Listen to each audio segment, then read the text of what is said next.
Is the inflation really due to supply chain shortages or is it pure greed? Well, there are many, including the Democratic Party, that are saying some of these companies are gouging prices out of greed and they're using the supply chain shortage as an excuse. Well, ladies and gentlemen, nevertheless, one thing I can honestly tell you after Hurricane Sandy, they did that immediately. They start hiking up the price of water, gasoline, everything. And yeah, and some of these places were never suffering from any shortage, but they seized the opportunity because there was a natural disaster. And they knew people had a need because many were left without power. So, of course, they're going to go for the food, the gasoline, the water, the necessities until power comes back on. And there was a lot of gouging going on after a natural disaster. So now that they have a supply chain issue, yes, I believe many of these companies will seize the opportunity to do this at the expense of the American people. Yes, I do believe that.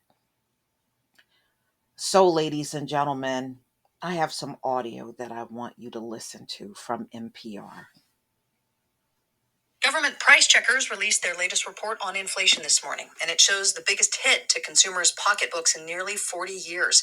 Many people are asking who or what is to blame for soaring prices, which were 7% higher in December than a year ago. Massachusetts Senator Elizabeth Warren suggested this week that greedy corporations are trying to fatten their bottom line. We can't overlook the role that concentrated corporate power has played in creating the conditions for price gouging. Other progressives are also pointing to profiteering as a factor in today's high prices. NPR's Scott Horsley has more. To Jason Furman, who served as a top economist in the Obama White House, there's no big mystery behind the rising inflation rates. Ever since the pandemic struck, people have been buying an awful lot of stuff. And with both workers and materials in short supply, companies are having a hard time keeping up. When more people want to buy things than companies are capable of making, prices go up. That's just the law of supply and demand. Furman dismisses the idea that greedy corporations are to blame. He says companies are no greedier now than they were before the pandemic, when inflation generally hovered below 2%. Companies always want to maximize their profits. I don't think they're doing it any more this year than any other year.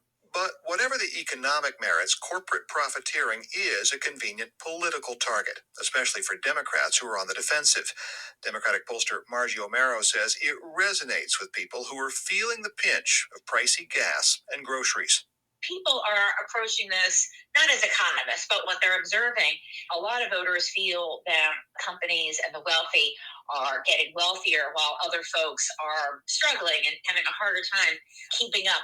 And economist Isabella Weber of the University of Massachusetts says the pandemic has created opportunities for some companies to pad their bottom line, not just covering higher costs, but expanding their profit margins as well.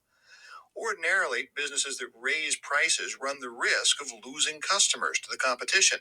But when demand is strong and competition hamstrung by supply shortages, that ceiling on prices comes off. It's a little bit like the guy who sells water at $20 a bottle after a hurricane, which is only possible because everybody wants to buy water, but the local supply is fixed. Weber likens today's situation to the period during and just after World War II, when Americans enjoyed rising incomes but a shortage of civilian goods. During the war, she notes, the federal government imposed strict price controls in an effort to keep inflation in check. There's no sign the Biden administration is considering price controls. The White House has focused much of its inflation fighting effort on supply chain problems. But the president has complained about big corporate profits in some highly concentrated industries, such as meatpacking. Too often they use their power to squeeze out smaller competitors, stifle new entrepreneurs, and raise the prices. Biden has promised to crack down on what he calls anti-competitive behavior. Jason Furman, the former Obama economist, says that's sound policy, but he doesn't think it'll do much to lower today's high prices. I do think the president's right to want to turn the crank on antitrust enforcement and to do more in that area. I just don't think that's the cause of inflation. I don't think that's going to solve inflation. Ultimately, Furman says that's the job of the Federal Reserve. The central bank is expected to start tapping the brakes on inflation by raising interest rates later this year. Scott Horsley, NPR News, Washington. Ladies and gentlemen, just know that in the foreseeable future, you're going to be looking at inflation. In 2022, I highly doubt if inflation is going anywhere because let's be real, they can't turn this thing around. We're going on 2 years without any sign of this thing going away. And these folks that claim they are the inventors of medicine, inventors of everything, they have done worse than everybody on the whole planet. So, what kind of confidence are we supposed to have in them? We can't. So, the bottom line is you're going to have to do for self. And if you got other family members, friends, or anybody you can work with during this year to help keep each other afloat, that's the direction you need to go into because these folks in America with high IQs have been the biggest disappointment over the last 2 years in resolving this thing. You know, how the hell do you boast about having all of that under your belt and you're doing worse in the world? That's why you got that out of the media. It was very telling about we're dealing with people with big egos and soft bottoms, and we don't need those kind of people during a crisis. They have proven themselves to be the absolute worst when it comes down to dealing with a crisis. We got the worst people on earth in charge during this thing. And so expect it not to go anywhere in 2022, 2023, 2024, 2025. It is here to stay. The way they're doing it, it is here to stay. If anything, they probably made these things stronger up in here because of the way they're doing things. And yes, I do believe there are companies out here price gouging, not because they have a shortage, but they can seize the opportunity to take advantage of the situation, and they will. When haven't they done this? They do it at a drop of a hat, even before in the past. So, of course, they're going to do it now. So, whenever you see a price that's astronomical, start doing your research and your homework. You may be able to find things at a lower price. It may take some time and some effort on your part to find those prices, but they are out there.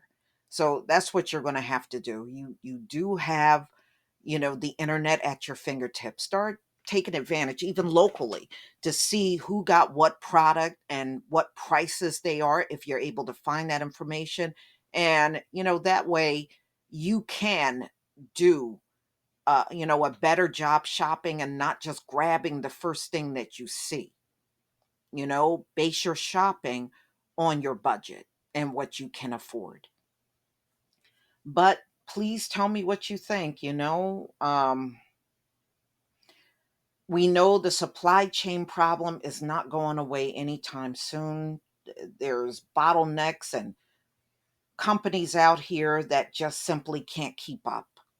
And I did see also how some companies, because of a worker shortage, they are shortening their hours. So we just need to stay on top of things and realize that just like Joe Biden said back in December, this whole thing is beyond what the federal government can do. Now, I'm not quoting his same words, but he was pretty much saying the federal government couldn't really do much about what's going on. And he's telling the truth.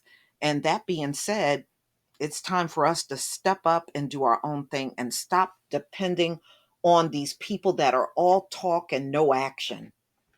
They can't not be dependent upon at all, y'all. Start drifting away from that and going on your own path in life.